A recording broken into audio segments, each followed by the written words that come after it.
Hola, buenas tardes a todos. Bienvenidos a este webinar que tenemos hoy sobre metodologías ágiles. Vamos a hablar de Scrum. Antes de nada, presentarme, sobre todo pues para la gente que no me conoce de los módulos de DAM y DAO, y las personas nuevas que, el año que viene seguro que compartiremos algunos ratitos. Mi nombre es Gabriel Muñoz. Soy docente de FOC desde hace 9 años. Este es mi noveno curso con FOC. Y bueno, a lo largo de estos 9 años he impartido distintas asignaturas en los distintos ciclos, y últimamente, en los últimos años, pues estoy impartiendo las asignaturas de base de datos, gestión de base de datos y administración de sistemas gestores de base de datos del ciclo de ASIR, ¿de acuerdo?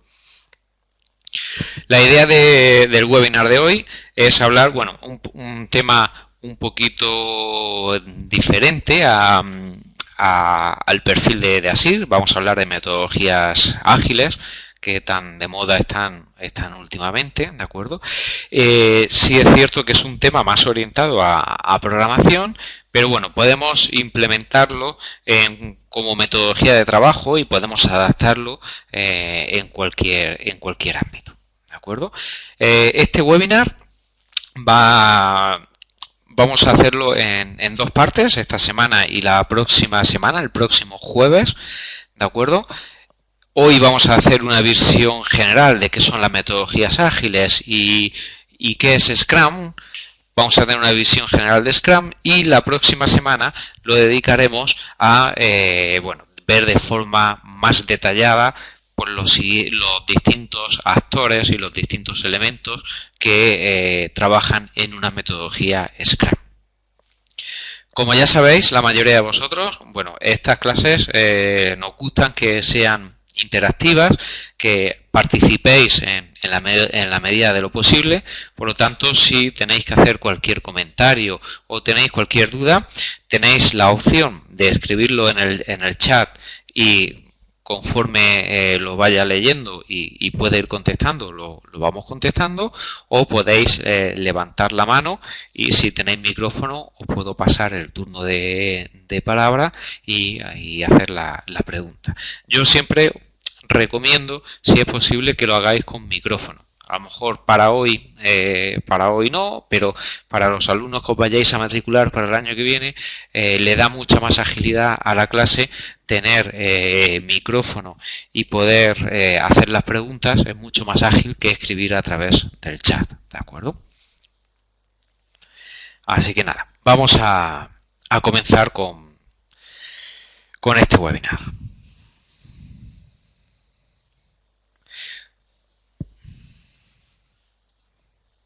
¿Cuál es la agenda del día? ¿Qué vamos a ver hoy? Bueno, vamos a hacer un repaso a las metodologías tradicionales, ¿de acuerdo? Cómo se ha venido desarrollando hasta ahora y cómo está cambiando la forma de desarrollo en estos últimos años con estas apariciones de los desarrollos ágiles, ¿de acuerdo? Vamos a hacer una pequeña introducción con esto, y a continuación ya sí entraremos a describir qué es Scrum y cómo funciona Scrum. Antes de comenzar, ¿alguno de vosotros tenéis alguna relación con Scrum? ¿Habéis trabajado con él? ¿Sabéis de qué estamos hablando?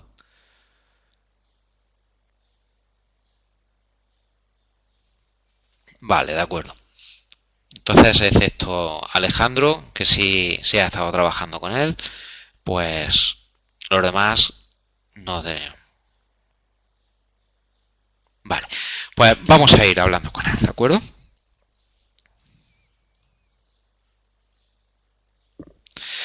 Bueno, si nos remontamos a las metodologías de programación, tradicionales, las que hemos utilizado siempre, son unas metodologías que son muy rígidas, ¿de acuerdo? Y están siempre estructuradas en unas fases muy definidas, muy concretas, y siempre hacemos una visión a largo plazo. Es decir, siempre hacemos un proyecto para alcanzar un objetivo a un largo plazo, ¿de acuerdo? Este tipo de metodologías también se denominan metodologías en cascada. ¿De acuerdo? ¿Qué significa que son metodologías en cascada? Pues que vamos haciendo cada una de las fases y el resultado de una fase, la salida de una fase, es la entrada de la siguiente fase. Siempre son fases secuenciales, ¿de acuerdo? Por lo tanto, son metodologías muy poco flexibles, puesto que no podemos, son metodologías que toda la definición de requisitos, etcétera, se hace, toda la planificación se hace al comienzo del proyecto. Al comienzo del proyecto se define un plan de ejecución de ese proyecto y a continuación comenzamos a desarrollar siempre siguiendo ese plan. Y ese plan que hemos definido al principio del proyecto normalmente no se puede mover y en caso de que tengamos que modificarlo, bueno, nos implica un trabajo de replanificación, un trabajo en ocasiones de refactorización que nos produce, bueno, pues una complicación bastante grande en nuestro proyecto, ¿de acuerdo? Este tipo de metodologías, al tener esa planificación hecha al comienzo del principio, si en mitad del proyecto el cliente o nosotros decidíamos cambiar algún requisito, eso era un problema, puesto que nosotros ya teníamos todo planificado para cumplir unos objetivos, ¿de acuerdo? Otro de los problemas que tienen estas metodologías, que nosotros habitualmente nos reunimos con el cliente al comienzo del proyecto, en la fase de diseño y análisis del proyecto, definimos nuestro proyecto y nos ponemos a trabajar en él. Ya hemos entendido qué es lo que el cliente quiere y una vez que sabemos lo que el cliente quiere, a continuación nos ponemos a trabajar en él. ¿De acuerdo? Nos ponemos a trabajar, nos tiramos varios meses trabajando en el proyecto, es un proyecto grande en el que llevamos varios meses trabajando en él, no volvemos a tener contacto con el cliente durante estos meses y al cabo de los 6 meses, por ejemplo, o del año, nosotros nos reunimos con el cliente y le decimos al cliente, mire usted, hemos estado trabajando muy duro en su proyecto y ya tenemos desarrollado su software. Aquí lo tiene usted, aquí tiene usted su aplicación. Y claro, en muchas ocasiones, y más hoy en día con la cantidad de cambios que hay a nivel tecnológico, el cliente te dice, sí, mire usted, esto es lo que yo necesitaba hace un año, que es cuando se lo dije, pero ahora mismo ya no necesito esto. Ahora lo que necesito es otra funcionalidad, o quiero añadirle esta otra funcionalidad con esta nueva tecnología que hace un año no existía y empezamos a tener problemas, ¿de acuerdo? Por lo tanto, dentro del desarrollo en cascada o del desarrollo tradicional, tenemos todos estos inconvenientes o todos estos hándicaps, bueno, que nos hacen que nos cueste mucho adaptarnos a los cambios y a los requisitos del cliente. A partir de aquí, para intentar solventar estos errores, aparecen las metodologías ágiles, ¿de acuerdo? Las metodologías ágiles son metodologías que están orientadas siempre para adaptarse a los cambios en los requerimientos. Es decir, la base principal de este tipo de metodologías es que los requerimientos de nuestro producto y nuestro desarrollo pueden cambiar en cualquier momento y nosotros tenemos que tener la capacidad para cambiarnos para adaptarnos a ese cambio. ¿Cuál es la base fundamental de esta metodología? El contacto continuo con el cliente. El cliente tiene que estar involucrado durante todo el proceso, ¿de acuerdo? El cliente tiene que saber en todo momento qué es lo que estamos haciendo y es más aún. En caso de que nosotros durante el proceso tengamos cualquier duda, nosotros tenemos que preguntarle al cliente y el cliente nos tiene que contestar de forma inmediata, de forma que el desarrollo de la funcionalidad lo hacemos con ayuda del cliente. Siempre vamos a saber cuáles son los requisitos del cliente. Los requisitos del cliente van a ser el que yo le pregunto ahora mismo y no el que me dijo hace 6 meses o hace un año cuando hicimos la toma de datos y el análisis, ¿de acuerdo? Otra de las funciones que tiene, otro de los conceptos de las metodologías ágiles es el trabajo en equipo y la responsabilidad que lleva el equipo. Es decir, en las metodologías ágiles aparece las jerarquías de la metodología tradicional. No hay jefes de proyecto, no hay business analyst, etcétera, ¿de acuerdo? No hay analistas, sino que es un equipo y entre todo el equipo tiene que sacar el producto adelante, ¿de acuerdo? Otro de los principales ventajas que ofrecen las metodologías ágiles es que no hacemos una entrega al final cuando tenemos todo el software desarrollado, sino que lo que le hacemos al cliente es que le vamos haciendo entregas parciales de la funcionalidad que ya hemos desarrollado y que ya puede usar. ¿Por qué hacemos este tipo de entrega? Bueno, antes teníamos la metodología tradicional tenía un problema.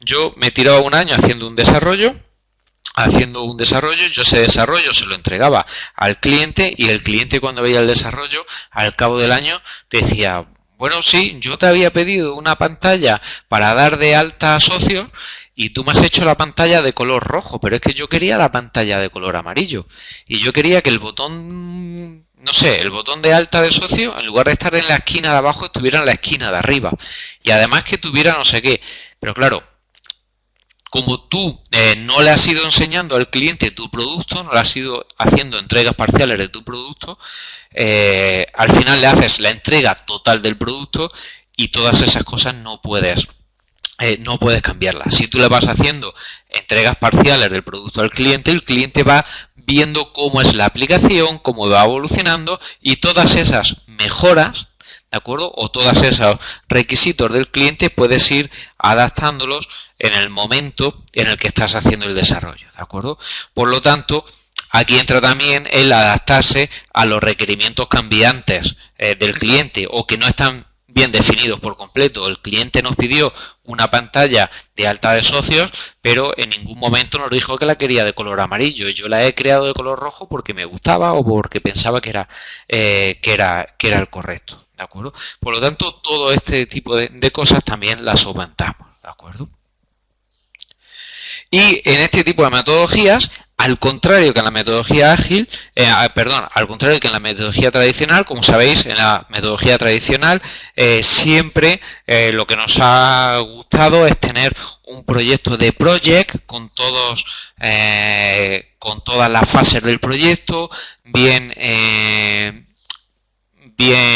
planificadas y simplemente íbamos viendo en el calendario si íbamos cumpliendo plazos. Si íbamos cumpliendo plazos estábamos felices y si no cumplíamos plazos, que es lo que suele pasar en el 90% de los proyectos, pues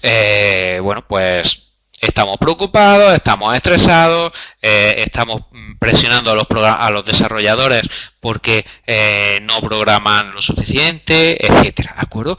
Cuando realmente no es una medida importante. La medida importante, según la metodología ágil, es el software que le hemos entregado al cliente y funciona. Esa es la medida de progreso. Si yo tengo que hacer una aplicación de gestión de socios, a mí lo que yo quiero ver es si el cliente ya puede insertar nuevos socios, si el cliente puede consultar socios, si el cliente puede modificar socios. Esa es la medida de progreso, no el tiempo que yo llevo desarrollando, sino la funcionalidad que yo ya le he dado a la aplicación, ¿de acuerdo? Para todo esto, bueno, en el año 2001, pues aparece un grupo de desarrolladores, de estudiosos del desarrollo de software, que llegan a definir cuáles son los principios de este desarrollo de metodologías ágiles, ¿de acuerdo? Es lo que se conoce como el manifiesto ágil. No sé si habéis oído hablar de él. Son una serie de reglas donde con estas reglas crean otro enfoque de cómo se debe de afrontar un proyecto de desarrollo de software. Aquí veis estas reglas, son básicamente son 12 reglas en las que nos dicen, bueno, qué metodología vamos a seguir en un proyecto de desarrollo de software, ¿de acuerdo? Aquí nos dice que, vamos a verlas brevemente, que nuestra mayor prioridad es satisfacer al cliente a través de la entrega temprana y continua de software con valor. Es decir, si el cliente me ha pedido que le haga una calculadora, mi prioridad es satisfacer al cliente. Si el cliente quiere una calculadora y el cliente me dice que habitualmente lo que más hace es sumar, lo que voy a hacer es, lo antes posible, entregarle una calculadora que sume. Que reste, multiplique y divide, bueno, lo iré haciendo, pero si él lo que habitualmente hace es sumar, yo le voy a entregar que vaya sumando. No me voy a esperar un año a tener la calculadora hecha, sino que en el momento en el que tenga hecha la suma, se la doy. Y ya el cliente puede ir trabajando con él, ¿de acuerdo? Otra cosa que ya hablamos anteriormente, aceptamos requisitos cambiantes. En cualquier etapa de nuestro proyecto, nosotros tenemos que atender los requisitos del cliente. ¿Qué ventaja nos da esto? Bueno, ayudar al cliente. Nosotros con el desarrollo de software, nosotros lo que hacemos es poner en valor la actividad del cliente. Que el cliente mejore su empresa y mejore sus beneficios gracias a el software que nosotros le estamos proporcionando. Por lo tanto, nosotros tenemos que adaptarnos a esos requisitos del cliente de forma que el cliente pueda ser competitivo en su sector. ¿De acuerdo? No podemos darle un software obsoleto. Tenemos que darle el mejor software que se pueda dar en ese momento y que cumpla los requisitos que él quiere. ¿De acuerdo? Entregamos software frecuentemente, con una periodicidad de un par de semanas a un par de meses. ¿De acuerdo? Esto, bueno, pues lo que nos viene a decir, dependiendo del tamaño del proyecto, pues veremos esa frecuencia. El ejemplo que poníamos de la calculadora, a lo mejor para hacer una calculadora no tienes que tardar un año, pero si para hacer una calculadora tardas 3 meses, pues cada mes o cada 3 semanas se le puede entregar pues una nueva funcionalidad, etcétera, ¿de acuerdo? Los responsables de negocio y los desarrolladores deben de trabajar juntos diariamente a lo largo del proyecto, lo que hablábamos antes. Siempre debe de haber un contacto con el cliente y conocer el negocio del cliente y cómo funciona, de forma que nuestro software lo adaptemos siempre a las necesidades del cliente. Otro problema que teníamos antiguamente era que nosotros hacíamos la toma de requisitos al comienzo del proyecto, nosotros interpretábamos la forma de trabajar del cliente y a partir de ahí nosotros desarrollábamos la aplicación, ¿de acuerdo? En este caso es el cliente el que nos dice exactamente cómo quiere trabajar. No sé si a alguno os ha pasado, pero sí hay veces que históricamente suele pasar en la que compras un nuevo software y ese nuevo software para la gestión de tu empresa, y ese nuevo software muchas veces te impone la forma de trabajar, ¿no? Te dice, cuando cambias el software, no, y te dicen los empleados, no, es que esto, que antes facturábamos así y ahora con el nuevo sistema tenemos que facturar de esta otra forma. Bueno, hay veces que ese cambio de metodología de facturación, por ejemplo, es porque la empresa no lo estaba haciendo bien y lo hace de una forma más óptima, pero hay otras veces que no es así, sino que el desarrollo que se hizo, bueno, pues se entendió de una forma y que no era realmente la forma que tenían de trabajar, ¿de acuerdo? Otro principio del manifiesto ágil es el equipo. Los proyectos van a hacerse con desarrolladores, con profesionales, ¿de acuerdo? Que deben de estar confiados y deben de estar motivados en el trabajo en equipo y en estos principios de la metodología ágil, ¿de acuerdo? Tenemos que estar totalmente convencidos y totalmente motivados para ir todos a una, ¿de acuerdo? Y poder sacar el trabajo de forma correcta. Es una de las principales pilares del manifiesto ágil, ¿de acuerdo? Puesto que, como veremos más adelante, se van a eliminar jerarquías, etcétera. Por lo tanto, bueno, todos debemos de ser responsables y todos debemos de ir a una.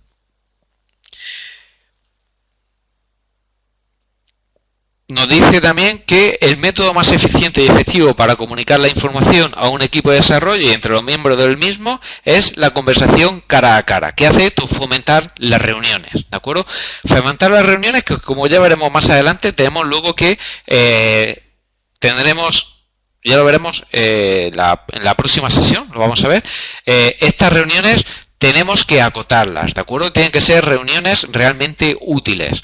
No podemos hacer reuniones eternas ni reuniones en las que la gente pierda el tiempo, ¿de acuerdo? Pero es importante las reuniones, la comunicación cara a cara para evitar malos entendidos, replis de correos, de estos de que hay en un repli de correo hay una cadena de 10, 12 o 15 correos que es tedioso de leer, que la gente luego no se lo lee, etcétera, ¿de acuerdo? Todo eso simplificarlo y hacer una conversación cara a cara. Las metodologías ágiles, la comunicación es otro de los pilares fundamentales entre el equipo y con el cliente. Por lo tanto, cualquier duda se habla. Como os decía antes, la medida de progreso es que el software funcione. ¿Cuánta cantidad de software está funcionando? El resto me da igual. Yo lo que hago son entregas de software y veo cómo funciona. ¿De acuerdo? Bueno, los procesos ágiles también promueven el desarrollo sostenible. Los desarrollos y los usuarios deben ser capaces de mantener un ritmo constante de forma indefinida. Hay que establecer un ritmo de trabajo de forma que ese ritmo de trabajo nos pueda predecir qué cantidad de software podemos entregar y en qué tiempo, ¿de acuerdo? La atención continua a la excelencia técnica y los buenos diseños nos van a mejorar también la agilidad. También vamos a apostar por la simplicidad, ¿de acuerdo? Por lo tanto, vamos a hablar del arte de maximizar la cantidad de trabajo no realizado. Eso es lo esencial, ¿de acuerdo? Y también vamos a utilizar la mejora de arquitectura, requisitos y diseños que nos van a surgir de los equipos que se autoorganizan. Veremos más adelante cómo esa autoorganización del equipo nos va a llevar a una mejora continua del equipo, a una búsqueda de la mejora continua del equipo, que al final lo que vamos a obtener va a ser un software y un trabajo en el equipo lo más optimizado posible, ¿de acuerdo?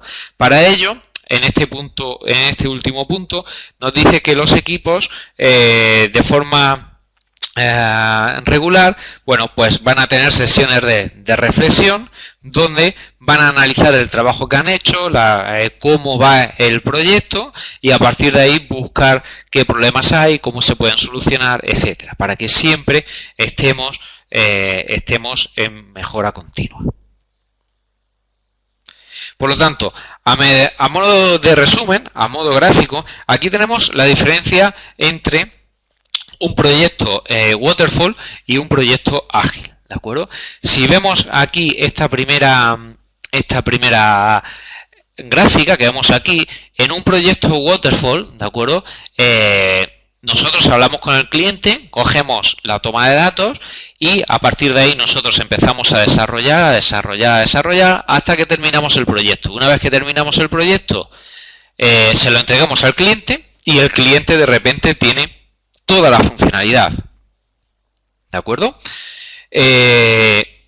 Sin embargo, si nos fijamos en una metodología ágil, nosotros vamos haciendo pequeñas entregas de producto. Por lo tanto, el cliente a lo largo de la duración del proyecto siempre va a ir añadiendo funcionalidad a su producto, ¿de acuerdo? De forma que no va a tener un todo o nada, sino que poco a poco va a ir incrementando su producto. Mucho más claro está el ejemplo de abajo, ¿de acuerdo? Observar una petición de un cliente que quiere, bueno, pues podemos decir que el cliente ha solicitado un medio de transporte, ¿vale? O bueno, si queremos decir que ha solicitado un coche, que le construyamos un coche, pues bueno, pues el cliente sabe que lo que quiere es un coche, ¿de acuerdo? Si nosotros utilizamos una metodología de cascada, nosotros establecemos distintas fases, como aparecen aquí, en la que al cliente, en la primera fase vamos a construir las ruedas, en la segunda fase vamos a construir el chasis, en la tercera fase vamos a construir la carrocería. Todo esto nos va a llevar un tiempo de un año aproximadamente, ¿de acuerdo? Mientras que nosotros estamos desarrollando todo esto, el cliente es totalmente ajeno a lo que nosotros estamos haciendo. Imaginar el caso de que el cliente solamente nos haya pedido un medio de transporte, no nos haya dicho que quiere un coche, sino que quiere un medio de transporte. Y nosotros hemos pensado, bueno, pues el mejor medio de transporte que le podemos dar al cliente para lo que él nos ha pedido es un coche. Nosotros empezamos con estas fases de desarrollo. Durante este año al cliente lo tenemos, bueno, enfadado, preocupado, aislado, ¿de acuerdo? No sabe qué estamos haciendo. Hasta que al final nosotros, en esta última cuarta fase, al cabo de un año, le entregamos al cliente el coche. Cuando el cliente ve el coche, después de ese año, el cliente se pone muy contento.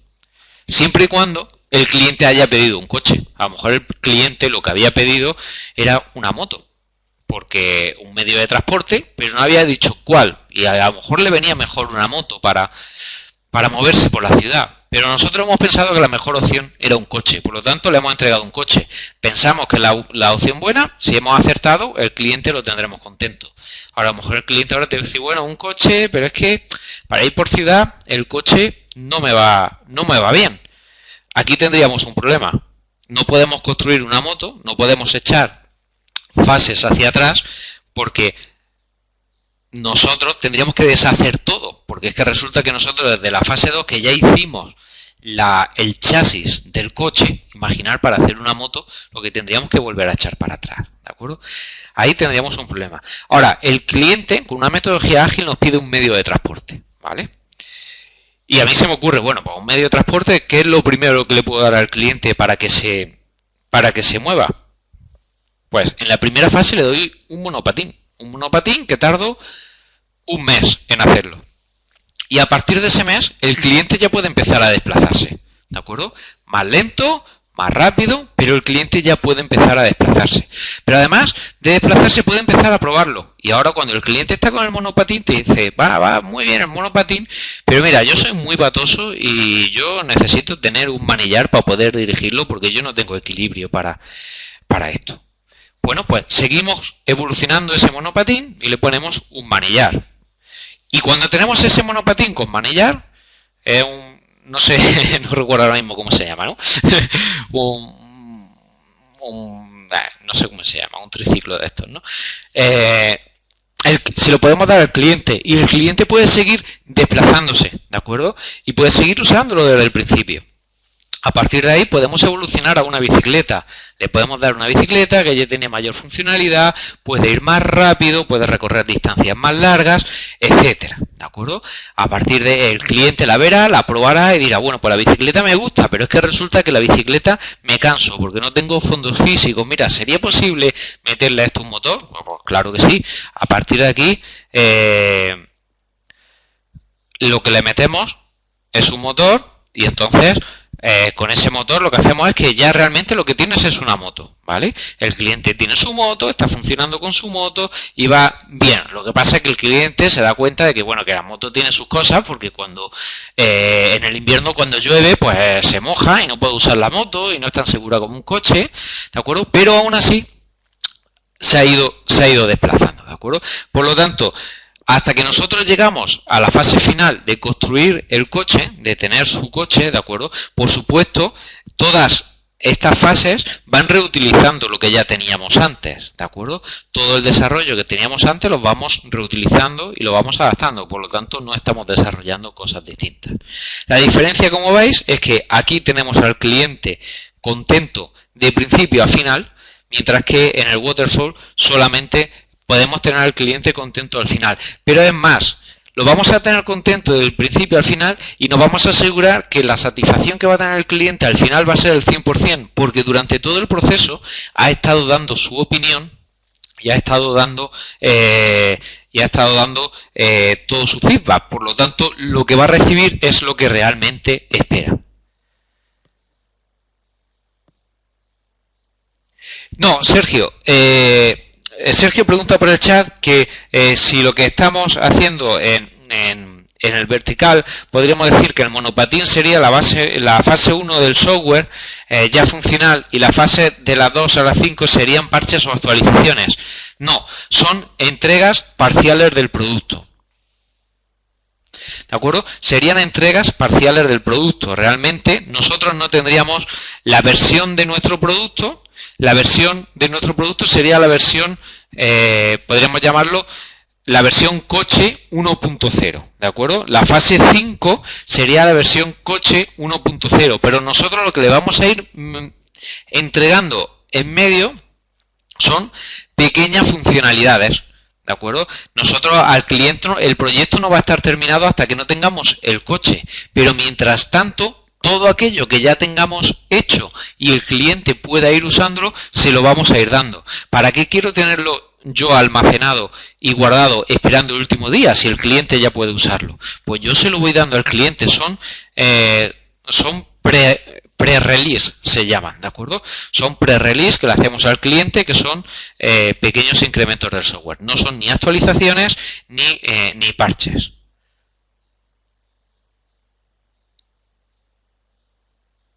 Correcto, como dice José Ignacio, sería más como si le vamos dando el software para que él lo vaya testeando, ¿de acuerdo?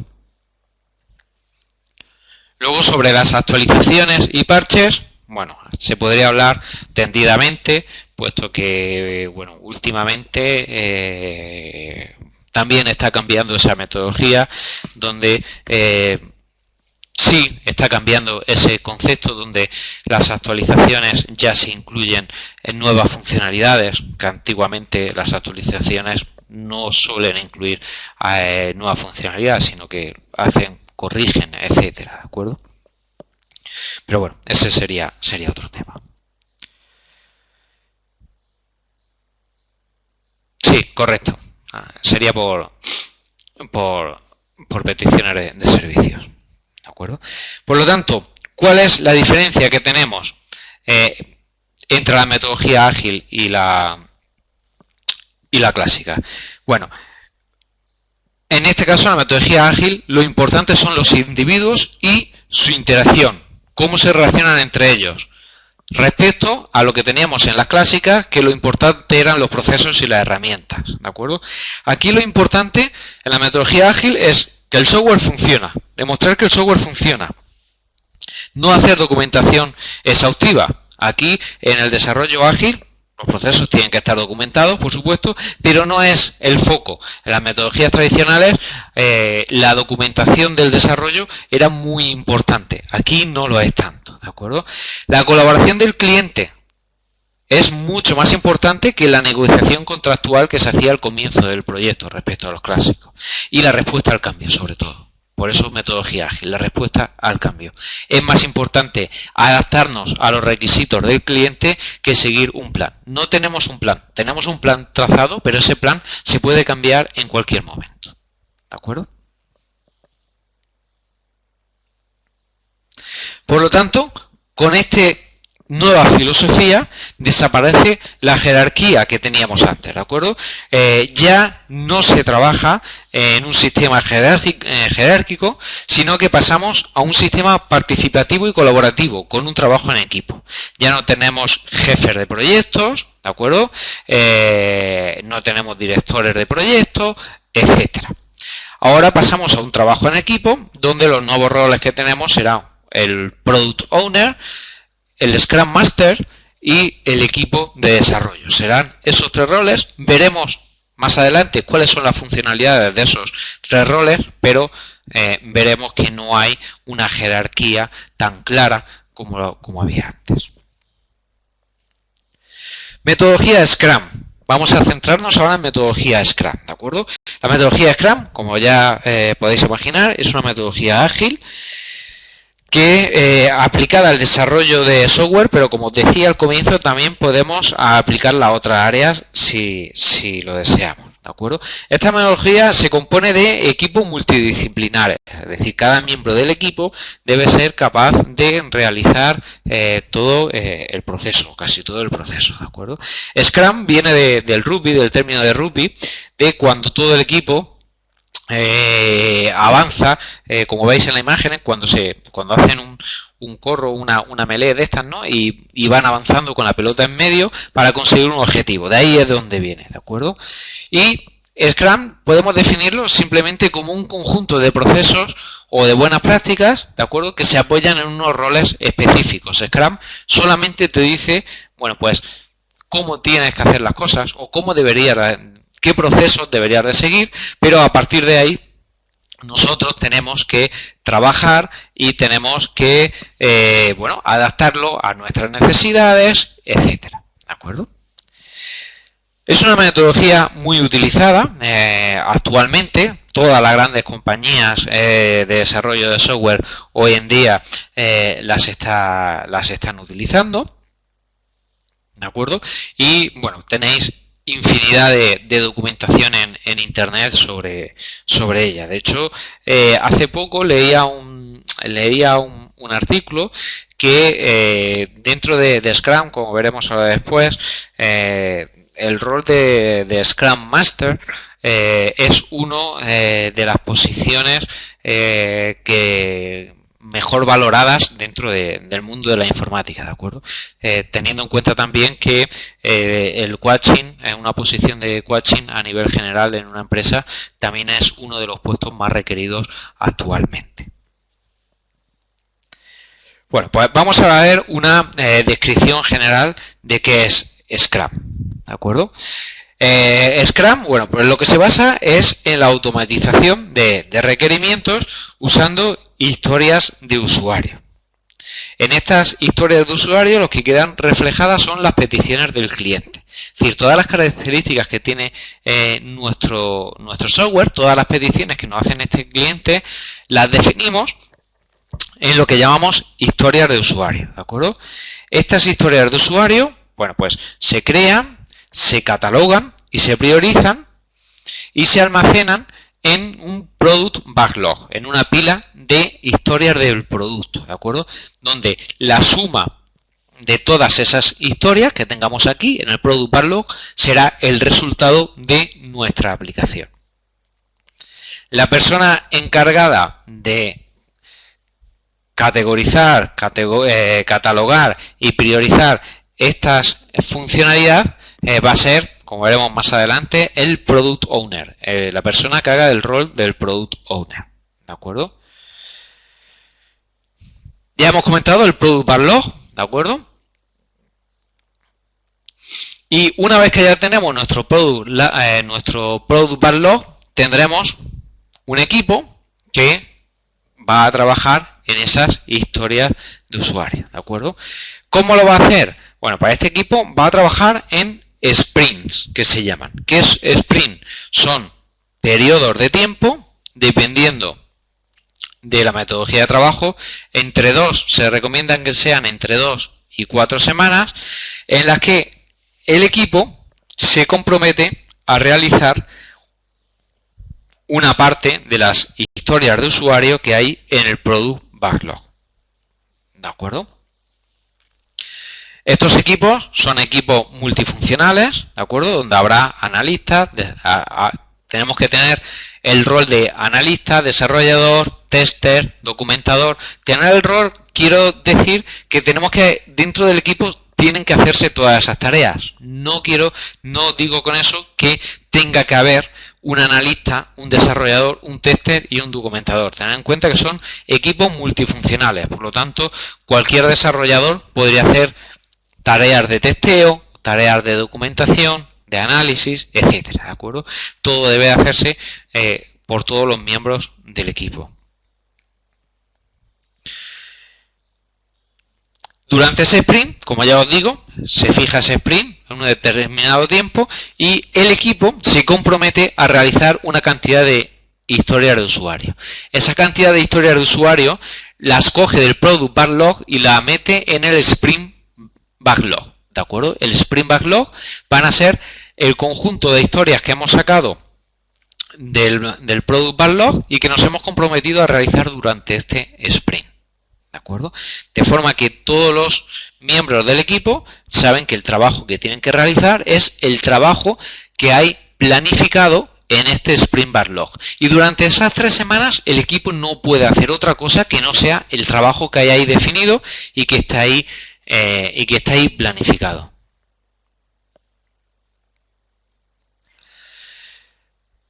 Alejandro pregunta una duda respecto al tester, que si debe ser otro programador que no sea el que hizo el código. Bueno, en esta metodología de trabajo, en metodologías ágiles, se incluye, lo veremos más adelante y se verá también con las pizarras. Sí, la respuesta inicial sería sí, no tiene que ser el mismo, ¿de acuerdo? No tiene que ser el mismo, pero vamos a meter un paso más.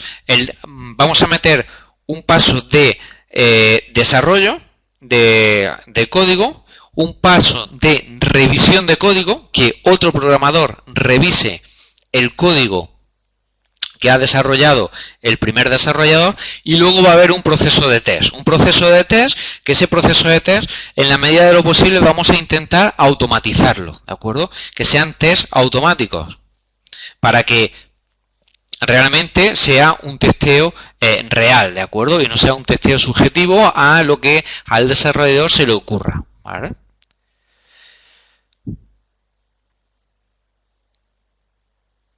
Ángel Luis pregunta que si todos los sprints son de esa duración o van en función de la dificultad del proyecto.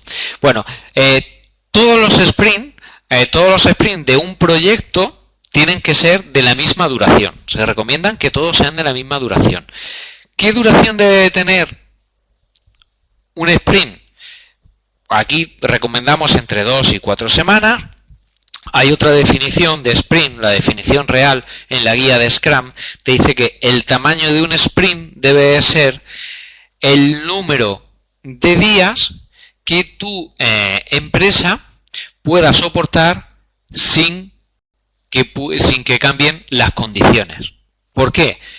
Porque, como he comentado antes, cuando tú te comprometes, haces un planning y haces un sprint backlog, el equipo solamente puede trabajar en las user stories que hay en ese sprint backlog, ¿de acuerdo? Por lo tanto, si surge cualquier otra necesidad, no vas a poder atenderla, porque esos desarrolladores, ese equipo, están trabajando en ese sprint backlog. Por lo tanto, tienes que definirlo de forma que sea, pues, lo más largo posible, pero siempre y cuando no te afecte a la productividad de tu empresa. Ya os digo, normalmente entre 2 y 4 semanas es lo normal. Una semana es muy poco y más de 4 semanas es muchísimo, ¿de acuerdo? También es cierto que esto es una constante mejora, un proceso de constante mejora. Cuando uno empieza a implementar esta metodología, bueno, pues al principio tiene muchos fallos y muchas cosas que va adaptando. A lo mejor elige 2 semanas y ves que luego 2 semanas es muy poco tiempo y lo puedes cambiar a 3 semanas o a 4. La experiencia es la que os va a ir dando luego, bueno, pues la definición del periodo. A nivel teórico, ya os digo, a nivel teórico el tiempo sería el tiempo máximo que puede estar tu empresa sin atender a nuevos requisitos, ¿de acuerdo?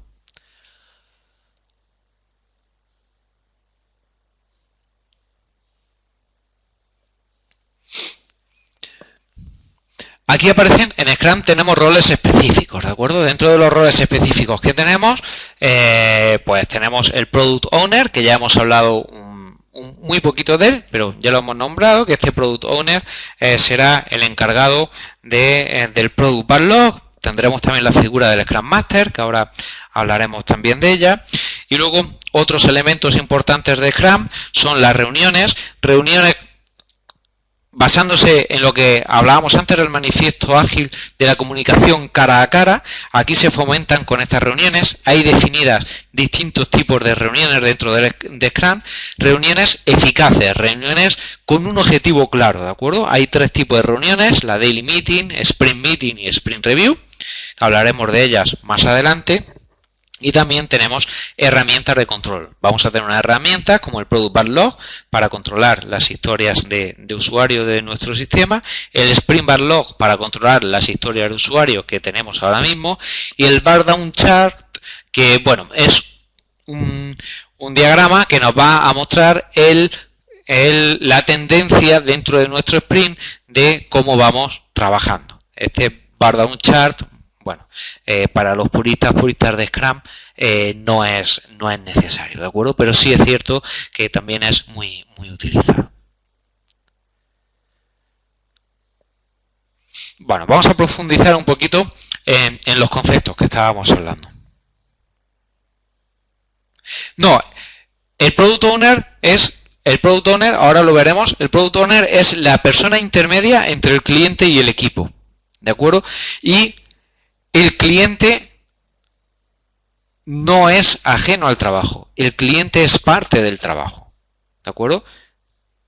El principio ágil es la comunicación constante con el cliente, por lo tanto el cliente no puede ser una persona ajena a nuestro trabajo. Sí es cierto que no es una persona que se va a poner a desarrollar código, pero es una persona que tiene que estar disponible el 100% del tiempo para que en cualquier momento el equipo pueda preguntarle cualquier cosa. ¿De acuerdo? Por lo tanto, la involucración del cliente es muy importante.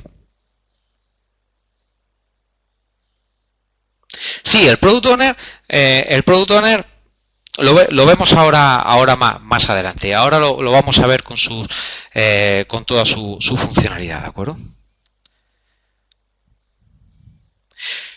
Bueno, Ángel, sí, podríamos decir que sería un desarrollo en espiral. Bueno, es una evolución del desarrollo en espiral, sí, podríamos decirlo así. Para hacerse una idea, pero bueno, a un purista de metodologías ágiles te dirá que no, que es totalmente distinto. ¿Vale?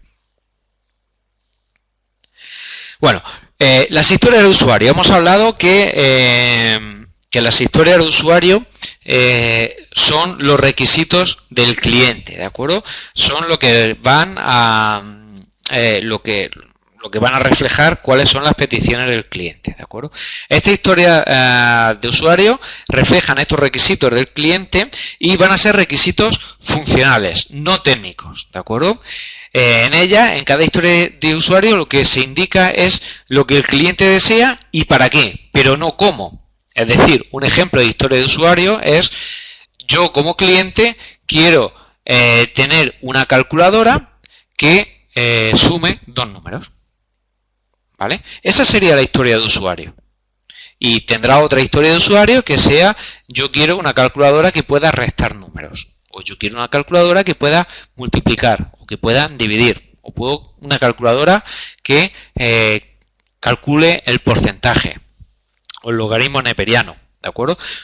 Ese es el requisito del cliente. Yo como cliente necesito esta operación o necesito esta funcionalidad para hacer esto, ¿de acuerdo? ¿Qué significa esto? La historia del usuario tiene que ser independientes. Tiene que ser independientes y demostrables. Este es un ejemplo claro. La suma es totalmente independiente de la resta.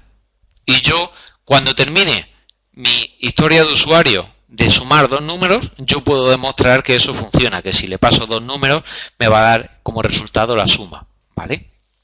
No puedo hacer una historia de usuario que sea: como cliente quiero una calculadora. No es independiente. Una calculadora tiene muchas funciones asociadas. Por lo tanto, las user stories son las funciones que tiene esa calculadora. Cuando nosotros sumemos todas estas historias que están almacenadas en el Product Backlog, tenemos nuestro producto, que es la calculadora. Pero la calculadora se ha construido con todo lo que hay ahí dentro. ¿De acuerdo? Por lo tanto, en ese Product Backlog lo que vamos a tener es un inventario de las funcionalidades y de las mejoras que quieren. Sí, correcto. ¿De acuerdo? Que quieren incorporarse al producto, ¿de acuerdo? Desglosado en historias. Y ahora, ¿quién es el encargado de este Product Backlog? ¿Quién es el encargado de este Product Backlog es el Product Owner, ¿de acuerdo? El Product Owner va a ser el encargado, va a ser la persona que va a estar en comunicación con el cliente y con el equipo. Va a recibir el feedback del cliente, va a ver cuáles son los requerimientos del cliente y eso lo va a traducir en historias de usuario. Y aparte de traducir las historias de usuario, las va a priorizar, ¿de acuerdo? Las va a priorizar, puesto que como él es el que tiene contacto con el cliente, él va a saber si el cliente le urge más la suma que la resta, o que la multiplicación o que la división, ¿de acuerdo? No, el Product Owner no es un comercial, ¿de acuerdo? No es una persona comercial, es una persona bastante compleja, puesto que es una persona que, por un lado, tiene que tener perfil técnico, puesto que tiene que hablar con el equipo y tiene que entender definiciones técnicas a nivel de equipo, pero también tiene que tener conocimiento del mercado en el que se mueve el cliente, ¿de acuerdo? Para poder evaluar la funcionalidad del cliente, poder ayudar al cliente a definir esa funcionalidad y saber cómo funciona ese mercado. El ejemplo que ponemos de las calculadoras es muy sencillo, ¿no? Pero imaginar un product owner, pues no sé, de venta online. Bueno, pues tendrá que ser una persona que también conozca de comercio electrónico, de marketing, de gestión empresarial, etcétera, ¿de acuerdo? De economía, etcétera, ¿vale? Por lo tanto, es un rol bastante complicado, ¿no? Y luego, por último, recordar que este Product Backlog es un documento público. Es decir, es un documento, este Product Backlog, donde se van rellenando todas las User Stories, va a estar accesible por todo el mundo, tanto por el cliente como el Product Owner, como por cualquier persona del equipo. Va a estar totalmente accesible y van a poder verlo sin ningún problema. Sí, el Product Backlog, Alejandro, está dividido por prioridades. Es el Product Owner quien establece esas prioridades.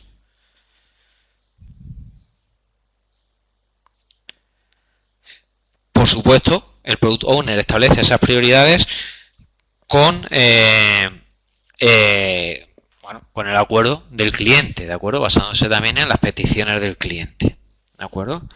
Los sprints, como ya hablamos anteriormente, los sprints van a estar compuestos por un número cerrado de historias. Se va a hacer lo que se llama una sesión de planning. Esa sesión de planning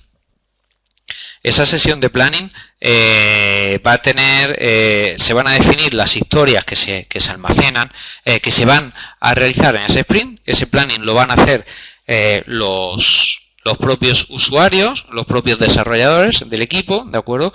Y se comprometen a realizar pues ese conjunto de User Stories, ¿de acuerdo?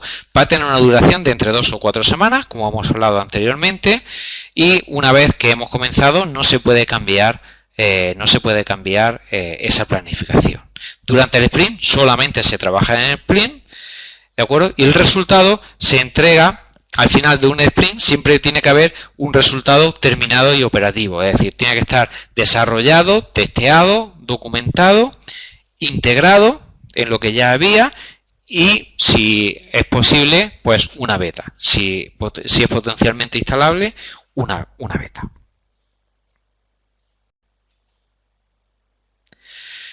Luego tenemos también el concepto de release, ¿de acuerdo? Las release, ¿qué son? Son entregas operativas, ya no son betas, como hablábamos antes, ¿de acuerdo? Se realiza cada cierto número de sprint, ¿de acuerdo? Y también dedicamos el último sprint para hacer pruebas y distribución, ¿de acuerdo?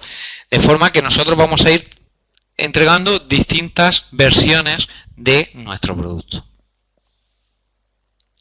Las historias de usuario, una vez que tengamos nuestras historias de usuario, las vamos a dividir en tareas, ¿de acuerdo? Estas tareas lo que van a tener son subdivisiones de la historia de usuario. Si yo tengo una historia de usuario que es sumar dos números, ¿de acuerdo? Pues tendré que hacer distintas tareas. Una tarea será hacer, no sé, hacer la interfaz gráfica para sumar dos números. Otra tarea será hacer la función que te sume los dos números. Otra tarea será ejecutar, desarrollar un test que compruebe que esa funcionalidad hace lo que tiene que hacer, etcétera, ¿de acuerdo?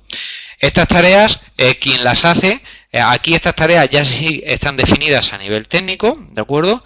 Y es el propio equipo el que define las tareas, el que desglosa una user story en tareas y la define, bueno, pues según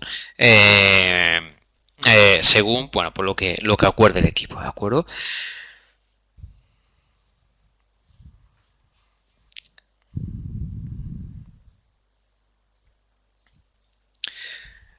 Cuando hablamos de historia del usuario, estas historias del usuario tienen distintos roles, ¿de acuerdo? Perdón, a la historia del usuario le vamos a dar pesos, ¿de acuerdo? Le vamos a dar peso, le vamos a dar una valoración que se llaman puntos de historia, ¿de acuerdo? Cada user story va a tener puntos de historia que va a ser la medida que vamos a utilizar luego para determinar el número de historias que se pueden asignar a un sprint, ¿de acuerdo? De forma que vamos a conocer lo que se llama la velocidad del equipo, que la velocidad del equipo es el número de puntos que es capaz de hacer durante un sprint. Al principio este valor va a ser muy aleatorio porque no tendremos la experiencia de estimar y de calcular bien, pero conforme vayamos avanzando iremos afinando esa estimación y seremos capaces de planificar las user stories necesarias en cada momento, ¿de acuerdo? Y otro de los conceptos de los pilares fundamentales de este Scrum son los timebox, los tiempos, ¿de acuerdo? Los tiempos máximos que vamos a fijar para conseguir que las reuniones sean lo más efectivas posibles, ¿de acuerdo? Puesto que nos van a ayudar tanto a priorizar las tareas, nos van a ayudar a hacer la toma de decisiones, ¿de acuerdo? Y para las reuniones, ¿de acuerdo? Vamos también a acotar estas reuniones para que sean efectivas y no perdamos el tiempo. ¿Sobre cuánto suelen ser esas reuniones? Bueno, dependiendo cada tipo de reunión, tiene un periodo para realizarlas, ¿de acuerdo? La daily, por ejemplo, la daily se hace todos los días, es una reunión que dura 15 minutos aproximadamente y se hace todos los días. El sprint review es una reunión que se hace al final de cada sprint para enseñar los avances y esa reunión, bueno, pues es una vez al sprint. El planning sprint es una reunión que se hace antes de comenzar el sprint para planificar qué user stories vamos a trabajar durante el próximo sprint. Y tenemos también la grooming session, las sesiones de refinamiento, que esas sesiones, bueno, pues el product owner puede definirlas y suelen ser también pues una o dos por sprint, dependiendo del nivel de las historias de usuario. ¿De acuerdo? Pero son reuniones, ya os digo, muy acotadas, muy estrictas. Uno de las responsabilidades del Scrum Master, otro rol que ya veremos la próxima semana, una de sus responsabilidades es vigilar que esas reuniones son efectivas, no se pierde tiempo, invitar solamente a las personas involucradas que realmente pueden aportar, etcétera. ¿De acuerdo?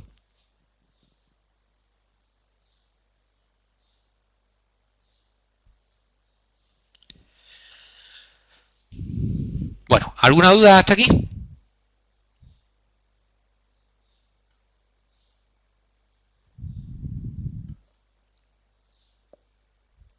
Bueno, pues si os parece, lo dejamos aquí. La semana que viene hablamos de los distintos roles, cuáles son las responsabilidades, las acciones que tiene que tener cada uno de ellos y vemos un poquito, bueno, pues el resto de comandos de cómo funcionaría, ¿de acuerdo?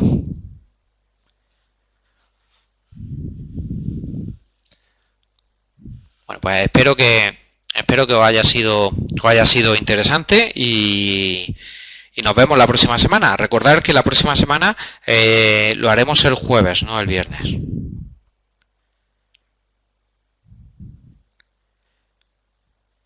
Venga, pues un saludo a todos y buenas tardes, que paséis buen fin de semana.